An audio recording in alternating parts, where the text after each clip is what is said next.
कौटिल्य का अर्थशास्त्र और मेगस्थनीज के इंडिका। अर्थशास्त्र और इंडिका ये दोनों पुस्तकें प्राचीन भारतीय इतिहास में महत्वपूर्ण स्थान रखती है। सबसे पहले कौटिल्य और उसका अर्थशास्त्र। चंद्रगुप्त मौर्य के जीवन निर्माण में कौटिल्य का सर्वप्रथम हाथ रहा है। वह इतिहास में विष्णुगुप्त तथा चाणक्य इन दोनों नामों से जाना जाता है। ब्राह्मण और बौद्ध ग्रंथों से उसके जीवन के विषय में जो सूचना मिलती है उससे स्पष्ट होता है कि वह तक्षशिला के ब्राह्मण परिवार में उत्पन्न हुआ था।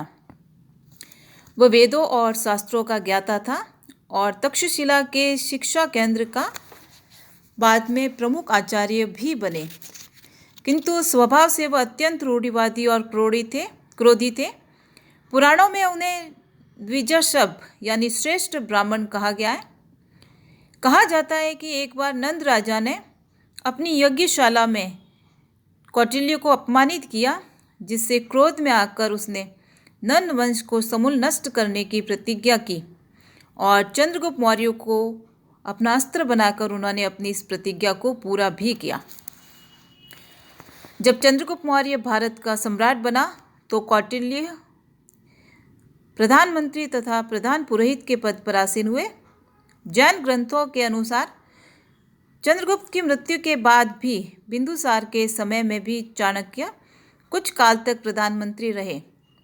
बाद में उन्होंने शासन कार्य त्याग कर संन्यास ग्रहण कर लिया और वन में तपस्या करते हुए अपने जीवन के अंतिम दिन व्यतीत किए।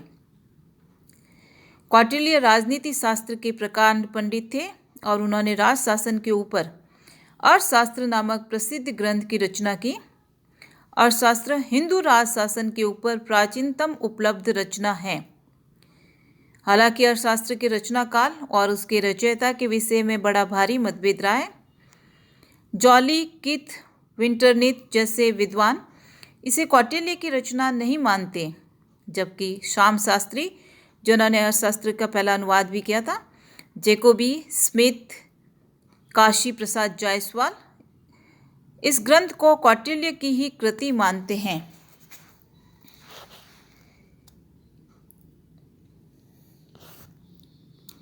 अर्थशास्त्र मौर्य काल की रचना है तथा इसमें चंद्रगुप्त के प्रधानमंत्री कौटिल्य के ही विचार स्वयं उसी के द्वारा प्रस्तुत किए गए हैं। कालांतर में अन्य लेखकों द्वारा इस ग्रंथ में कुछ प्रशिन्नतांश जोड़ दिए गए हैं, जिससे मूल ग्रंथ का स्वरूप परिवर्तित सा हो गया है। मूल ग्रंथ को 4वीं शताब्दी ईसा पूर्व में रखा जा सकता है। इस संबंध में महत्वपूर्ण बात यह है कि इस ग्रंथ के अंत में कहा गया है, इसकी रचना उस व्यक्ति ने की है जिसने क्रोध के वशीभूत होकर शस्त्र शास्त्र तथा नंदराज के हाथ में गई हुई पृथ्वी का उद्धार किया। कौटिल्य द्वारा नंदों का विनाश एक ऐसी ऐतिहासिक परंपरा है जिसकी उपेक्षा नहीं की जा सकती। इसलिए अर्थशास्त्र को कौटिल्य की रचना मानने में कोई संदेह की गुंजाइश नहीं है। अर्थशास्त्र में 15 अधिकरण और 180 प्रकरण है।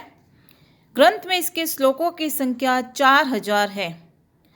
श्याम शास्त्री के अनुसार वर्तमान ग्रंथ में भी इतने ही श्लोक हैं। प्रथम अधिकरण में राजस्व संबंधी विभिन्न विषयों का वर्णन है। द्वितीय अधिकरण में नागरिक प्रशासन की विशद विवेचना की गई है। तृतीय तथा चतुर्थ अधिकरण में दीवानी, फौजदारी तथा व्यक्तिगत कानूनों का उल्लेख मिलता है। 5वें अधिकरण में सम्राट के सभासदों तथा अनुचरों के कर्तव्यों तथा दायित्वों का उल्लेख है। 6ठे अधिकरण में राज्य के सप्तांग, स्वामी, अमात्य, राष्ट्र, दुर्ग, बल, कोष तथा मित्र इन सातों के स्वरूप तथा कार्यों का वर्णन किया गया है। अंतिम 9 अधिकरण राजा की विदेश नीति, सैनिक अभियान, युद्ध में विजय के उपाय, शत्रु देश में लोकप्रियता प्राप्त करने के उपाय, युद्ध तथा संधि के अवसर आदि विविध विषयों का विस्तार पूर्वक वर्णन प्रस्तुत करते हैं। इस प्रकार अर्थशास्त्र मुख्यतः शासन की व्यवहारिक समस्याओं से संबंधित रचना है। कौटिल्य के शासन का आदर्श बड़ा ही उदात्त था। उन्होंने अपने ग्रंथ में जिस विस्तृत प्रशासनिक व्यवस्था का स्वरूप प्रस्तुत किया है उसमें प्रजा का हित ही राजा का चरम लक्ष्य है। वास्तव में ये ग्रंथ चंद्रगुप्त मौर्य की शासन व्यवस्था के ज्ञान के लिए बहुमूल्य सामग्रियों का भंडार है। कौटिल्य मात्र राजनीतिक विशारद ही नहीं थे, अपितु राजनीति शास्त्र के क्षेत्र में एक नए सिद्धांत के प्रतिपादक थे। राजनीति शास्त्र के क्षेत्र में अर्थशास्त्र का वही स्थान है जो व्याकरण के क्षेत्र में पाणिनि की अष्टाध्यायिका है। कौटिल्य के अर्थशास्त्र के बाद अब मेगस्थनीज की इंडिका। मेगस्थनीज सेल्यूकस द्वारा चंद्रगुप्त मौर्य की राजसभा में भेजा गया यूनानी राजदूत था।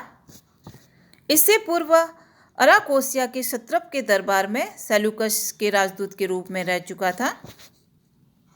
संभवतः वह ईसा पूर्व 304 से 299 के बीच किसी समय पाटलिपुत्र की सभा में उपस्थित हुआ। मेगस्थनीज ने बहुत समय तक मौर्य दरबार में निवास किया। भारत में रहकर उसने जो कुछ देखा सुना उसे उसने इंडिका नामक अपनी पुस्तक में लिपिबद्ध किया। दुर्भाग्यवश इंडिका अपने मूल रूप में प्राप्त नहीं है, लेकिन उसके कुछ अंश उद्धरण के रूप में बाद के अनेक यूनानी रोमन लेखकों जैसे एरियन, स्ट्रेबो, प्लिनी की रचनाओं में मिलते हैं।